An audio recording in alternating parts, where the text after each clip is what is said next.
दोस्तों आज तक हबल ने हमें बहुत सी चीजें दिखाया, जिन चीजों की वजह से आज हम स्पेस के बारे में इतना कुछ जान पाए हैं। लेकिन कहीं ना कहीं हबल से लिए गए इमेजेस अधूरे रह जाते हैं और उसी चीज को पूरा करने के लिए अब तक का सबसे बेहतरीन space telescope James Webb space telescope को स्पेस में भेजा गया और तब से हम सारे स्पेस लवर्स जेम्स वेब से लिए गए इमेजेस का इंतजार कर रहे थे। तो दोस्तों आखिर ये इंतजार खत्म हुआ, हमें जेम्स वेब स्पेस टेलीस्कोप से लिए गए इमेजेस मिल चुके हैं और यही इमेजेस हबल ने भी लिया था। लेकिन आप जेम्स वेब से लिए गए इमेजेस को देखकर बस एक ही चीज कहोगे, बवाल चीज है बे, सारा सिस्टम मिल जाता है।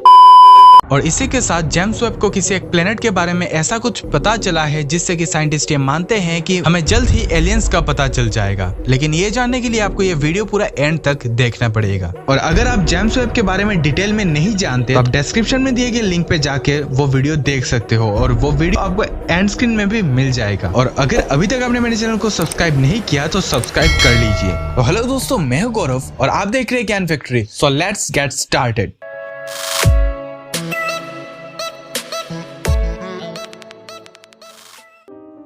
11 जुलाई 2022 को इस इमेज को रिलीज किया गया। यह एक गैलेक्सी क्लस्टर है एसकैम 0723।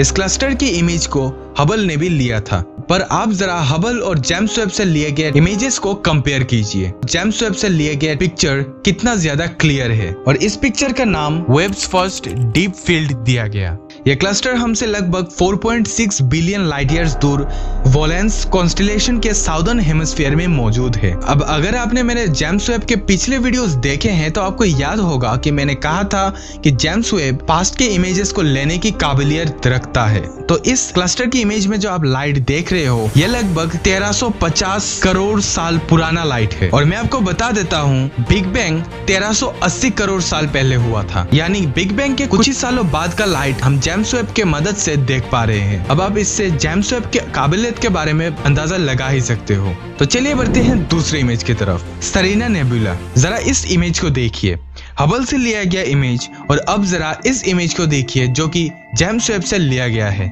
जेम्स वेब से लिया गया इमेज कितना ज्यादा डिटेल्ड है। पहले हम सेरेना नेबुला के बारे में कुछ चीजें जानते थे, वो भी हबल की मदद से, लेकिन अब हम जेम्स वेब की मदद से इस नेबुला में हो रहे स्टार फॉर्मेशन के बारे में भी अच्छे से स्टडी कर पाएंगे और यहाँ तक कि इस नेबुला में मौजूद क्लाउड्स और डस्ट को भी स्टडी कर पाएंगे जो कि इन स्टार फॉर्मेशन में मदद करता है।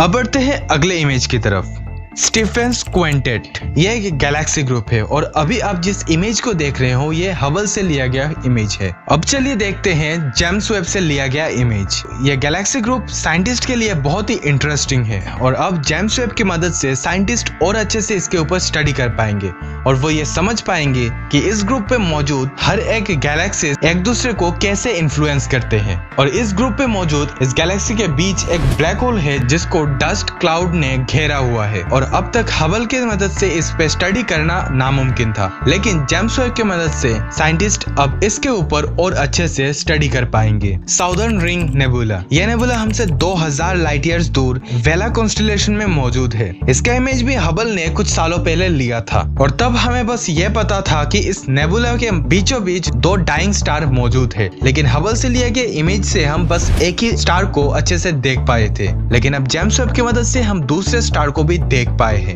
और अब हम जेम्स वेब की मदद से इसमें हो रहे दूसरे स्टार फॉर्मेशन के बारे में भी जान पाएंगे और उन स्टार के पास अगर कोई प्लेनेट भी फॉर्म हो तो हम उसके बारे में भी जान पाएंगे।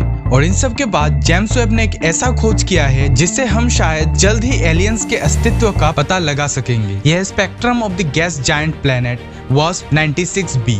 यह प्लेनेट अर्थ से लगभग 1150 लाइट ईयर्स दूर मौजूद है। पर आखिर जेम्स वेब से लिया गया इस स्पेक्ट्रम में ऐसा क्या है, क्यों साइंटिस्टों के लिए यह स्पेक्ट्रम इतना ज्यादा खास है? बेसिकली इस स्पेक्ट्रम से हमें प्लेनेट में मौजूद एलिमेंट्स का पता चलेगा और सबसे ज्यादा इंटरेस्टिंग बात यह है कि इस एक्सोप्लैनेट के स्पेक्ट्रम की वेवलेंथ को देखकर हमें यह पता चला है कि इस प्लेनेट में H2O यानी वाटर का मात्रा बहुत ज्यादा है और जाहिर सी बात है जहाँ पे वाटर मौजूद हो वहाँ पे लाइफ के होने का चांस भी बढ़ जाता है। और साइंटिस्टों के स्टडीज के हिसाब से इस प्लेनेट में और भी कई सारे ऐसे एलिमेंट शायद मौजूद होंगे जो लाइफ को पनपने में मदद करते हैं। अब अगर हमें इतना कुछ पता चल चुका है तो शायद जल्द ही हम उस प्लेनेट में लाइफ का भी खोज कर ही लेंगे। और दोस्तों, अगर आप चाहते हो कि जेम्स वेब का हर एक अपडेट आपको टाइम पर मिल जाए तो नीचे सब्सक्राइब बटन पर अभी क्लिक कीजिए और ऐसे इंटरेस्टिंग वीडियोस आप हमेशा देखिए। तो चलिए मिलते हैं अगले वीडियो पे।